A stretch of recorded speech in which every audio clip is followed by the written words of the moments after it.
آخر میں جو بات پہنچی تھی اور آخر میں ہم نے اس بات کو چھوڑ دیا تھا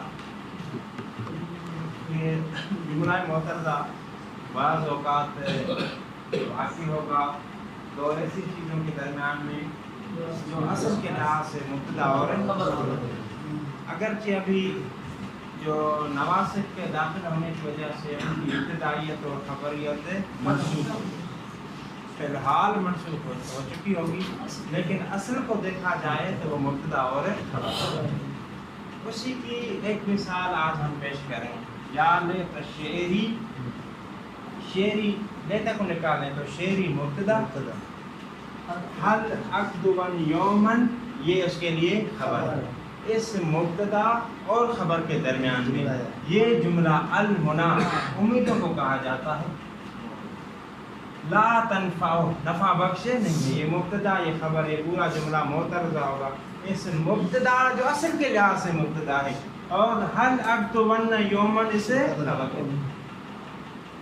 بات سمجھ میں آئی سب کے لیے بات یہ بہت ہی آسان سا، لیکن مشکل یہ ہے کہ اس میں تین احتمالات ہیں ترکیب کے لحاظ سے۔ غلام رسول یہ بات واضح ہوئی آپ کے، لیکن اس میں تین احتمال ہیں، ایک احتمال یہ ہے، لیکن اس احتمال پر آپ دیکھیں آپ پڑھ چکے ہیں کہ جب بھی جملہ خبر واقع ہو تو اس میں ایک ضمیر کا ہونا ضروری ہے جو اس کا رابطہ دے کس کے ساتھ ہے؟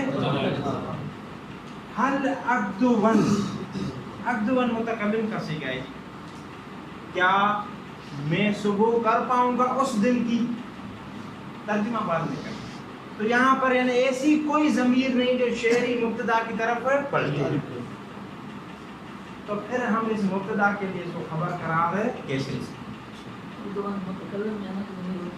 جی متکلم میں ہوگی، لیکن وہ لوٹ دی کسی کے پاس نہیں، وہ تو میں خود ہو گیا نا، کسی کے پاس نہیں جائے گی، شعری کے لیے غائب کی ضمیر چاہیے۔ واضح ہے بھائی، اس کا سب کے لیے واضح ہے۔ کہتے ہیں کہ دیکھیے جملہ خبریہ میں ضمیر کا ہونا ضروری ہے جو پلٹے کس کی طرف ہے؟ مبتدا، لیکن بعض صورتیں اس سے استثناء ہیں کہ جی مبتدا کے لیے جملہ خبریہ میں ضمیر کا ہونا ضروری نہیں۔ ان میں سے ایک صورت یہ ہے کہ جملہ مبتدا اور جملہ خبریہ جب معنی کے لحاظ سے ایک ہی چیز ہو تو پھر جو ہے وہ ضمیر کا ہونا ضروری نہیں۔ بات سمجھیے آپ؟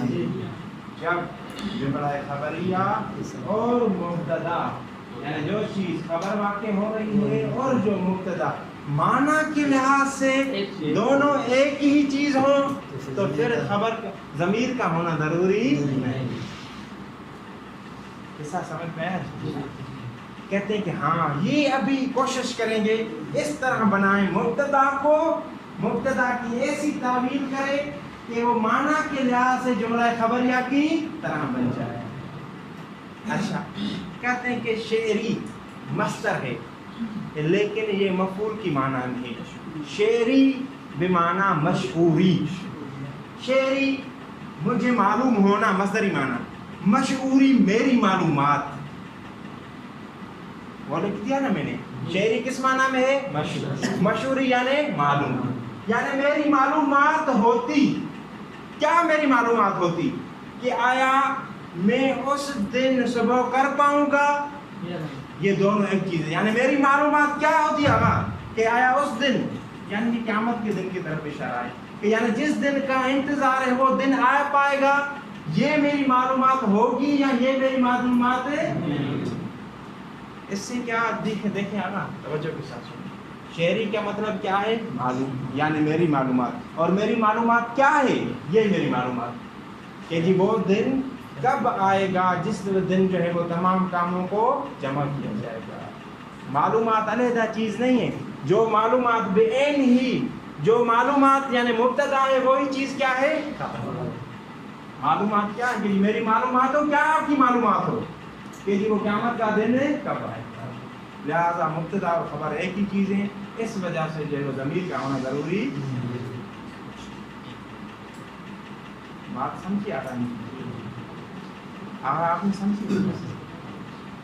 ایک یہ دوسرا احتمال یہ تھا اس صورت میں جی شاید یہ مثال اس صورت میں بن سکتا ہے اگر آپ کہتے ہیں کہ جی یہاں پر یہ کہ یا لیت شعری شعری ہے اس کی خبر معذوف ہے کون سی موجود تو مبتدا خبر ہاں پھر کیا ہوگا یا لیت شعری موجود شعری جو ہے وہ اس کے لیے اسم لیت کے لیے موجود اس کے لیے خبر یہ جملہ معترضہ اور حل عقد ون یومن پھر مفعول ہوگا کس کے لیے مفعول ہوگا شعری کے لیے کیونکہ آپ کو پتہ ہے جس طرح فعل عمل کرتا ہے اسی طرح ہی مصدر بھی عمل کرتا ہے مصدر مضاف ہوا ہے اپنے فاعل کی طرف اور یہ جملہ پورا اس کے لیے کیا واقع ہوگا جملہ معترضہ پھر بھی ہوگا لیکن جو اس چیز میں ہماری بحث تھی کیا کہ مبتدا و خبر کے درمیان میں جملہ معترضہ ہو واقع نہیں ہوگا بلکہ کیا ہے ایک عامل اور اس کے معمول کے درمیان میں جملہ معترضہ جی دوسری ابھی دوسرے میں یعنی اصل جس میں ہماری بات تھی اس کے لیے نہیں بنے تیسرا بھی ایک ہے جی کیا کہ جی اصل میں شعری بھی معنی اشعر ہے یہاں پر اس کے لیے کوئی خبر ذکر ہے یعنی یہ ہے یا لیتنی اشعر کاش میں معلوم کرتا کاش میں معلوم کس چیز کو معلوم کرتے کہ آیا وہ دن میں دیکھ سکوں گا جس دن امر کو کیا کیا جاتا ہے جمع تو ترکیب میں یہ کیا واقع ہوگا اشعر کے لیے مفعول پھر بھی یہ جملہ معترضہ ہوگا لیکن کس کے درمیان میں ایک فعل اور اس کے معمول کے درمیان میں لیکن مبتدا اور خبر کے درمیان میں معترضہ واقع نہیں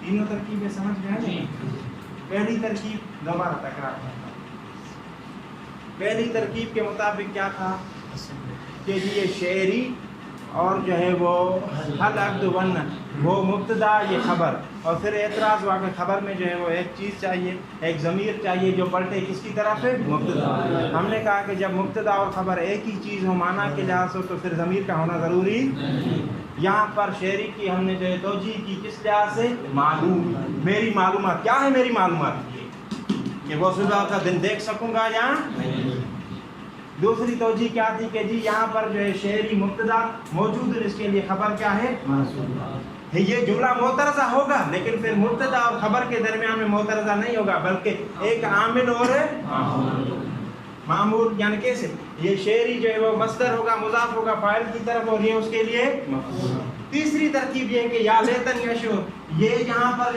یا لیتا کے بعد ایک فعل ہے متکلم شعری بمعنی اشعر کوئی خبر یہاں پر موجود نہیں اور یہ اس کے لیے کیا واقع ہو رہا ہے اشعر کے لیے فعل اور مفعول کے درمیان میں والمنال لا تنفع جو ہے وہ جملہ ہے معترضہ ہو گئی تینوں ترکیب جی سمجھی بات آپ نے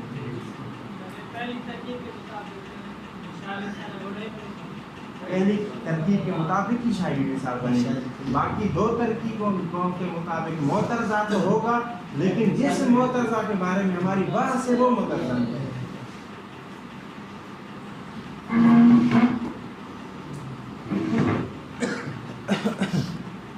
یا لیت شعری والمنا لا تنفع حل عقد ون یومن و امری مجمع شعر کے بارے میں تھوڑا سمجھ یا لیت آپ کو پتہ ہے حروف مشبہ بالفعل شعری بمعنی العلم والمنا یہ جمع ہے اور یہ امیدوں کے لیے استعمال ہوتا ہے لا تنفع تنفع کی معنی آپ کو آتی ہے حل حرف استفہام عقد ون یعنی صبح کرنا یومن ایک دن حل عقد ون یومن ایک معنی ہوتا ہے صبح کرنا یومن ایک دن لیکن یہ محاورہ ہے کہ یعنی صبح کرنا اس دن جس کا انتظار محاورتاً ترجمہ یہ یعنی کیا میں صبح کر سکوں گا اس دن جس کا کیا ہے وہ امری مجمعن اور اس دن کے لیے سامان وغیرہ اکٹھا کیا جاتا ہے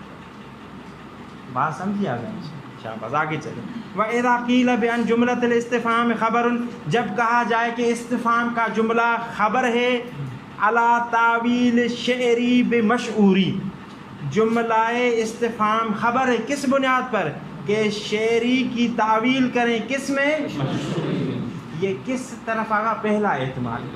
جملہ استفہام سے مراد الاکتبن یومن، یہ خبر ہے کس کے لیے؟ شعری کے لیے. شعری کی تعویل کریں گے کس میں؟ مشہوری. مشہوری یعنی کس معنی میں؟ یعنی معلوم. لتکون جملۃ نفس المبتدا ہے، تاکہ جملہ، کون سا جملہ؟ شاباش، خبر حل اکتبن یومن، یہ جملہ نفس مبتدا ہو جائے. فلا تحتاج الی رابط، جب نفس مبتدا ہوگا تو رابط کا محتاج ہے. واضح انشاءاللہ. واما اذا قیل بان الخبر محذوف، ہاں اگر کہا جائے کہ خبر محذوف ہے، دوسرا احتمال یعنی شعری موجود، دوسرا. تیسرا احتمال او ان لیت لا خبر لہا ہونا، یا یہ کہا جائے کہ لیت کے لیے کوئی خبر موجود ہے، یعنی تیسرا احتمال. اذ المعنی، یہ پھر تیسرے احتمال کی وضاحت ہو رہی ہے. اذ المعنی لیتنی اشعر، کاش میں جانتا. فل اعتراض بین الشعر و معمول ہی، تو دونوں صورتوں میں تو جملہ معترضہ ہوگا شعر اور اس کے معمول. شاباش. پہلے میں شعری مصدر اور اس کا معمول، دوسرے میں اشعر فعل اور اس کا معمول، اس کا مفعول. بات سمجھ میں آئی ہے بھائی؟ دونوں کو اکٹھے بیان کر رہا ہے. الذی علق عنہ بالاستفہام فالاعتراض، اعتراض سے مراد یعنی اعتراض اشکال نہیں بلکہ جملہ معترضہ. جملہ معترضہ واقع ہوگا شعر، یعنی شعر کے مادے میں، چاہے وہ شعری ہو چاہے اشعر ہو. وہ معمول ہی، اور اس کے معمول کون سا تھا؟ حل اکتبن یوم. الذی، کون سا معمول؟ الذی علق عنہ، جس سے معلق کیا گیا ہے. کس کو؟ شعری کو. کس وجہ سے معلق کیا ہے؟ استفہام کی وجہ سے. اس میں ڈائریکٹ عمل نہیں کر سکتا، عمل سے معلق. واضح جی بات، کوئی مشکل تو نہیں رہی، آگے چلیں. ومثلہ قول امیر المومنین علیہ السلام ولیت شعری یا سیدی و الہی و مولایا اتسلط النار علی وجوہ خرت لعظمتک ساجد. ومثلہ، اسی شعر کے مثل ہے امیر المومنین علیہ الصلوۃ والسلام کا قول مبارک. میں ترجمہ کر دیتا ہوں، اگر آپ نے اوپر والی بات سمجھی ہے تو یہ تطبیق کر کے مجھے دیں گے، اگر نہیں سمجھی تو پھر دوبارہ سمجھانا پڑے گی. دیکھیں، لیت شعری اتسلط النار علی وجوہ، تینوں احتمال ہیں. پہلا احتمال ماضی بیان کریں.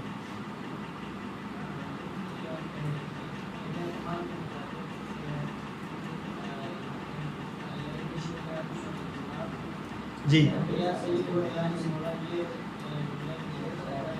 باقی اگر میں سناتا ہوں آپ کو، اگر تھوڑا آواز کے ساتھ بھی بول دیجیے.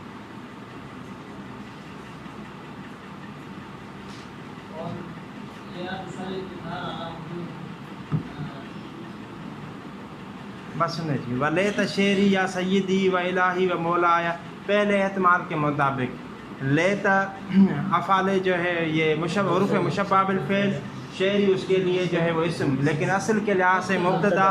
اتسلط النار علی وجوہ، اس کے لیے کیا ہے؟ خبر. لیکن اتسلط النار ایک ضمیر ہونی چاہیے، جملہ ہے جو غلط ہے کس کی طرف ہے؟ مبتدا. جبکہ وہ ضمیر ہے نہیں تو شعری کو جو ہے وہ تعویل کریں گے کس میں؟ مجھے معلومات، کیا معلومات ہونی چاہیے کہ کیا آپ نار مسلط کریں گے ان چہروں پر؟ وہی معلومات، یہ چیز معلوم ہونی چاہیے. دونوں ایک ہی چیزیں، علیحدہ نہیں، اس لیے رابط کی ضرورت ہے. دوسرا احتمال یہ کہ شعری کے بعد ایک خبر کو معذوف آنے موجود، پھر اتسلط النار اور شعری کے لیے کیا ہوگا؟ مفعول. اسی صورت میں بھی یا سیدی و الہی معترضہ ہوگا لیکن شعر اور اس کے معمول. یا یہ کہیں کہ یا لیتنی اشعر، پھر جو ہے وہ اتسلط النار، اس کے لیے کیا واقع ہوگا؟ مفعول. پھر بھی جملہ معترضہ واقع ہوگا. تینوں احتمالات واضح ہو گئے. شاباش.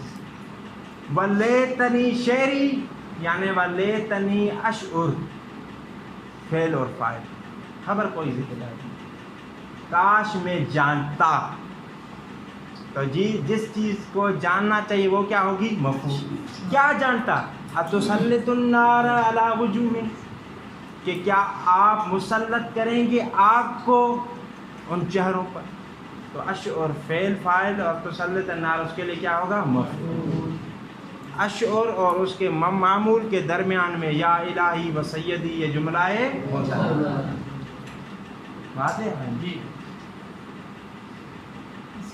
یا سیدی و الہی و مولایا یہ معترضہ کس طرح ہے؟ ایک بار یہ معترضہ جملہ کس طرح ہے؟ یا سیدی یہ تو حرف ہے یا اور شاباش ٹھیک ہے جی.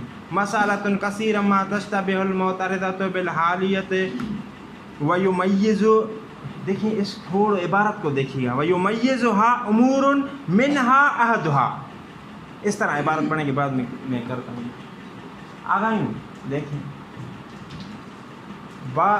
اکثر اوقات آغاز ایشان اکثر اوقات کیا ہوتا ہے کہ جملہ معترضہ مشتبہ ہو جاتا ہے جملہ حالیہ کے ساتھ. ادران یعنی ہم پہچان نہیں پاتے حالیہ ہے معترضہ. کیوں؟ واو کی وجہ سے. واو دیکھیں والمنا اور جملہ حالیہ میں بھی پتہ ہے آپ کو کہ یہاں رابط واو ہوتا ہے یہاں ضمیر ہوتی ہے یہاں دونوں. لہذا جس طرح جملہ حالیہ کے ساتھ واو ہوتا ہے رابط کے طور اسی طرح معترضہ کے ساتھ بھی کیا ہوتا ہے. اسی لیے اشتباہ ہو جاتا ہے کہ یہ جملہ معترضہ ہے یا جملہ حالیہ. یہ بات واضح ہوگی جی سر. بات پہلی عنوان کیا تھا کہ اشتباہ بین المعترضۃ والے کیوں جی لأنہ بینہما الواو کیونکہ دونوں کے درمیان میں کیا واقع ہوتا ہے اس وجہ سے جی کیا ہاں کچھ امور ہیں کچھ چیزیں ہیں جو معترضہ کو جدا کرتی ہیں کس سے حالیہ سے. احدها انہا غیر خبریت کا دعائیہ. جملے کی دو قسمیں ایک جملہ جو ہے انشائیہ ہوتا ہے دوسرا جملہ خبریہ. کہتے ہیں کہ جملہ معترضہ خبریہ بھی واقع ہو سکتا ہے انشائیہ بھی واقع ہو سکتا ہے. جملہ انشائیہ کی کافی قسمیں امر نہی دعا استفہام عرض تمنی وغیرہ. جملہ معترضہ خبریہ بھی واقع ہو سکتا ہے اور انشائیہ بھی واقع ہو سکتا ہے لیکن جملہ حالیہ فقط اور فقط خبریہ واقع ہوگا انشائیہ واقع بالاجماع. اس پر علماء کا اجماع ہے. انشاءاللہ مثال پیش کریں گے کس کے لیے کہ جملہ معترضہ دعا واقع ہوا اس کے لیے مثال واضح سب کے لیے. آخر تک مسالۃ کثیرا ما تشتبہ المعترضۃ بالحالیہ اکثر اوقات جملہ معترضہ مشتبہ ہوتا ہے حالیہ کے ساتھ. ویمیزها امور پھر جملہ معترضہ کو تمیز دیتے ہیں جدا کر دیتے ہیں امور کس سے حالیہ سے منہا احدها ان امور میں سے ایک. حاضر نا بعد میں پریشان ہو جی ترجمہ اس طرح کیجیے گا انہا تکون غیر خبریتن انہا یعنی ان الجملۃ المعترضۃ غیر خبریتن خبر کے علاوہ بھی واقع ہوگا یعنی انشائیہ واقع ہوگا. کدعائیت جس طرح جملہ معترضہ بطور دعا واقع ہوا ہے. دعا جو ہے وہ انشاء ہے. فی قول عوف بن محلم اس شاعر عوف بن محلم کے قول میں ان الثمانین قد احوجت سمعی الی ترجمان. خورشید ان الثمانین قد احوجت سمعی الی ترجمان. شاہدی مثال ہے بلغتہا یہ دعائیہ جملہ ہے. آپ کو پتہ ہے کہ کبھی دعا جو ہے وہ ماضی کے صیغے کے ساتھ بھی آتی ہے. وقد بلغتہا فعل نائب فاعل اور مفعول اور تم بھی خدا کرے پہنچ سکو ہاں کس پر 80 پر. شاعر محمد نواز آپ جیسے جوان سے مخاطب ہے کہ وہ شاعر کہہ رہا ہے میں نہیں کہہ رہا جی کہ جی میری تو 80 سال عمر ہو گئی ہے اور اس عمر کا تقاضا یہ ہے کہ کان کام نہیں کرتے کوئی ترجمان چاہیے جو دوسروں کی باتیں مجھے خدا کرے تمہارے ساتھ بھی ایسا ہو یعنی تم بھی 80 تک پہنچ جاؤ اور جلدی نہ مر جائیں جی. یہ دعا ہے نہ کہ جی آپ جو ہے وہ نہ سن سکیں یہ دعا نہیں. ان الثمانین اگر یہ سمانین اور قد سمانین جو ہے وہ اس میں ان کے لیے اصل کے لحاظ سے مبتدا، قد احوجت اس کے لیے کیا ہے خبر، اس دونوں کے درمیان میں بلغتہا یہ پورا جملہ کیا واقع ہوا ہے معترض. شاید ہی مثال اس میں نہیں بلکہ کیا تھی شاباش معترضہ جملہ انشائیہ واقع ہو سکتا ہے اور دعایا جو ہے جملہ وہ انشائیہ کی قسم ہے، لیکن حالیہ جو ہے وہ دعا واقع نہیں ہو سکتا. والحالیۃ لا تکون الا خبریۃ اور جملہ حالیہ فقط اور فقط خبر واقع ہوتا ہے وذالک بالاجماع، اس پر علماء کا اجماع. والثانی انہ یجوز تصدیرها بدلیل استقبال کالتنفیس فی قول زہیر ابن ابی سلمہ. دوسرا فرق، دوسری چیز جو جملہ معترضہ کو جدا کر دیتی ہے جملہ حالیہ سے، وہ یہ ہے کہ جملہ معترضہ کی صدارت ابتدا دلیل استقبال سے، دلیل آگا نشانی، ایسی چیزیں ایسی حروف جو مستقبل کی معنی پر دلالت کرتے وہ جملہ معترضہ کی ابتدا میں آ سکتے ہیں، جبکہ جملہ حالیہ کی ابتدا میں نہیں آ سکتے. حروف تنفیذ سے مراد کیا ہے؟ سینہ اور سوف وغیرہ. بات سمجھ میں آئی گا؟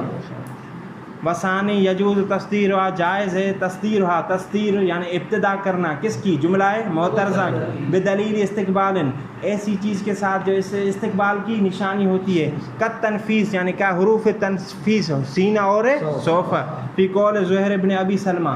پھر مثال دیں گے کہ جی جملہ معترضہ ہے اس کی سوف سے کیا ہوئی ہے ابتدا. وما ادری وسوف اخال ادری اقوم آل حسن ام نساء. شاید یہ مثال ہے سوف اخال افعال قلوب میں سے ہے اور یہ پورا جملہ ہے اخال ادری، یہ معترضہ واقع ہوا ہے اور اس کی ابتدا میں کیا ہے سوف جی. اور ادھر سے ادری فعل فاعل اقوم آل حسن ام نساء یہ اس کے لیے کیا ہے مفعول، لیکن عمل نہیں کیا. کیوں؟ استفہام کی وجہ سے. ہاں معلق ہو گیا. بات سمجھ میں آئی آگئی؟ فعل اور اس کے معمول، معمول کیا ہے؟ اقوم حسن اقوم آل حسن ام نساء. ان دونوں کے درمیان میں فعل اور اس کے معمول کے درمیان میں سوف اخال ادری جملہ معترضہ واقع ہوا ہے. شاید مثال یہاں تک نہیں بلکہ کیا کہ جی جملہ معترضہ کی ابتدا سین صفحہ سے ہو سکتی ہے لیکن حالیہ کی مجھے پتہ نہیں. سوف اخال ادری گمان ہے کہ ان قریب جان لوں. اقوم سے مراد الرجال مرد ہیں کون؟ آل حسن قبیلہ آل حسن ام نساء یا کیا ہیں عورت ہیں. واما قول الحوفی فی انی ذاہب الی ربی سیہدین ان جملۃ حالیۃ فمردود. کہتے ہیں کہ آپ نے ابھی ہم نے کیا کہا تھا کہ جو جملہ حالیہ ہوگا اس کی حروف تنفیذ کے ساتھ ابتدا نہیں ہوگی، جبکہ حوفی کا قول ہے اس آیت مجیدہ کے بارے میں سیہدین اصل میں سیہدینی کہ انی ذاہب الی ربی میں جاتا ہوں اپنے رب کے پاس، سیہدینی وہ میری کیا کرے گا. تو انہوں نے کہا ہے کہ یہ جملہ کون سا ہے؟ جملہ ہے حالیہ ہے اور اس کی ابتدا ہوئی ہے کس کے ذریعے؟ فمردود. تو باقی جو اعرابی ہیں یا مفسرین ہیں ان کے نزدیک کیا ہے؟ یہ جملہ حالیہ نہیں. وَقَلًا فِي زَمَانٍ فَإِن لَّمْ تَفْعَلُوا وَلَن تَفْعَلُوا فَاتَّقُوا النَّارَ. اور اسی طرح آگا دیکھیں جو لام نون ہے حرف لن، اس کے ذریعے جملہ معترضہ کی ابتدا ہو سکتی ہے لیکن جملہ حالیہ کی ابتدا نہیں ہو سکتی. کیوں؟ اگر کیوں دیکھیں آپ کو پتہ ہے کہ یہ جو حرف ہے یہ نفی کرتا ہے استقبال میں، حال سے لے کر یعنی اس میں استقبال کی معنی ہے. اور پہلے ہم کہہ چکے ہیں کہ جملہ حالیہ پر حروف تنفیذ داخل ہے. وَقَلًا فِي إِن لَّمْ تَفْعَلُوا وَلَن تَفْعَلُوا یہ لن ولن تفعلوا جملہ معترضہ ہے. جملہ معترضہ آپ کو کیا کہا تھا اگر سید مبین سجاد کہ جملہ معترضہ واقع ہوگا دو چیزوں کے درمیان میں جو دو چیزیں لازم اور آپ کہیں گے وہ چیزیں کون سی ہیں؟ یہاں پر شرط اور جزا. فَإِن لَّمْ تَفْعَلُوا فَاتَّقُوا النَّارَ، اگر نہیں کرتے تو پھر جہنم سے ڈریں. فَإِن لَّمْ تَفْعَلُوا شرط، فَاتَّقُوا اس کے لیے کیا ہے؟ جزا. وَلَن تَفْعَلُوا درمیان میں جملہ معترضہ. وَقَ شرط، اور اسی طرح آغا توجہ کریں برادر، شرط یعنی جملہ معترضہ شرط واقع ہوگا جبکہ جملہ حالیہ شرط واقع. شرط میں بھی کس کا معنی ہوتا ہے آغا؟ استقبال. ان ضربتنی ضربتک، ماضی کا صیغہ، لیکن ان کے داخل ہونے کے بعد کہاں پر چلا گیا؟ اگر تم نے مارا تو میں بھی. یعنی شرط جملہ معترضہ واقع ہو سکتا ہے، جملہ حالیہ واقع نہیں ہو سکتا. فَهَلْ عَصَيْتُمْ إِن تَوَلَّيْتُمْ أَن تُفْسِدُوا فِي الْأَرْضِ. حل عصیتم، عصا آغا یہ کون سے افعال مقارب. حل عصیتم یہ خود فعل اور اس کا اسم. ان تفسدوا اس کے لیے کیا ہوگی؟ خبر. ان کے درمیان میں شرط ہے کیا آغا؟ ان تولیتم، اور یہ جملہ معترضہ ہے، جملہ حالیہ نہیں. وَإِنَّمَا جَازَ لَأَضْرِبَنَّ. ٹائم کیا ہوا ہے آغا؟ آگے نہیں، 45 5 منٹ ہے جی، دیکھیں بس. وَإِنَّمَا جَازَ لَأَضْرِبَنَّهُ إِن ذَهَبَ وَمَكَثَ وَإِن مَكَثَ لِأَنَّ الْمَعْنَى لَأَضْرِبَنَّهُ عَلَى كُلِّ حَالٍ إِذْ لَا يَصِحُ أَن يُشْتَرَطَ وُجُودُ شَيْءٍ وَعَدَمِهِ لِشَيْءٍ وَاحِدٍ. آگے دیکھیں آخری بات کیا بیان کیا تھا جس سے میں پوچھوں آغا کاظم، شرط فعل شرط جملہ حالیہ واقع ہو سکتا ہے یا نہیں؟ شاباش. کہتے ہیں کہ آپ نے کہا کہ فعل شرط جملہ حالیہ واقع نہیں ہو سکتا، جبکہ انما جاز یعنی انما جاز الحال فی الشرط، اس میں لأضربنہ میں اسے ضرور بضرور ماروں گا. ان ذهب و ان مکث، سب کہتے ہیں کہ ان ذهب اور ان مکث حال ہے، چاہے وہ مکث بیٹھ جائے یعنی بیٹھنے والی حالت میں ہو چاہے چلنے والی. آپ نے کہا کہ واقع نہیں ہو سکتا، ادھر جملہ شرط واقع ہو گیا ہے کیا؟ حال. بات سمجھیا؟ تو کہتے ہیں کہ دیکھیے شرط اور جزا کی جو اصل معنی یہ ہوتی ہے کہ جزا کو معلق کرنا، موقوف کرنا شرط پر. جزا کو معلق کرنا کس پر؟ شرط. اس کا مطلب یہ ہوتا ہے کہ تب تک جزا نہیں آئے گی جب تک شرط. جزا فقط اسی شرط کے ساتھ آ سکتی ہے ورنہ کہتے ہیں کہ اگر یہ معنی نہ ہو تو پھر اس جملے کو شرطیہ، جب شرطیہ نہیں کہیں گے تو وہ جملہ حال واقع واضح ہو گئی. کہتے ہیں یہی حالت ہے اس جملے کی. لَأَضْرِبَنَّهُ إِن ذَهَبَ إِن مَكَثَ. کیا کہا کہ جی چاہے بیٹھے چاہے چلا جائے ہر صورت میں کیا کروں گا، جبکہ شرط اور جزا میں اس طرح ایک چیز کے ساتھ مشروط ہوتی ہے. اگر گیا تو ماروں گا، یا اس طرح ہوتا اگر بیٹھا تو واضح ہوگا. خلاصتاً جواب کیا ہے کہ جی جو شرط اور جزا کی معنی ہے یہاں پر موجود ہے، لہذا حال واقع ہو سکتا ہے، کوئی حرج نہیں. لأن المعنی، اس کا معنی کیا ہے کہ جی یہاں پر جائز ہے حال واقع ہونا. کیوں؟ لأن المعنی کیونکہ اس کا معنی کیا ہے؟ لأضربنہ ضرور ماروں گا، علی کل حال، ہر حال. اذ لا یصح ان یشترط وجود الشیء وعدمہ لشیء. صحیح نہیں ہے کہ چیز کے وجود کو شرط قرار دیا جائے اور اس کے عدم کو کس کے لیے؟ شیء واحد. یہاں پر ابھی دیکھیں شیء واحد کیا، یہ تو الفاظ ہو گئے. شیء واحد یعنی ضرب، وجود شیء یعنی ذہب، اور عدم شیء یعنی مکث. اس طرح نہیں ہوگی. آپ یہ کہیں کہ جی یہ مارنے کے لیے شرط ہے چاہے بیٹھے چاہے جائے، یہ شرط شرط میں ایک چیز ہوتی ہے کہ اگر بیٹھا تو ماروں گا ورنہ اگر گیا تو ماروں گا ورنہ. واضح ہو گیا بھائی؟ اللہم صلی اللہ علیہ وسلم.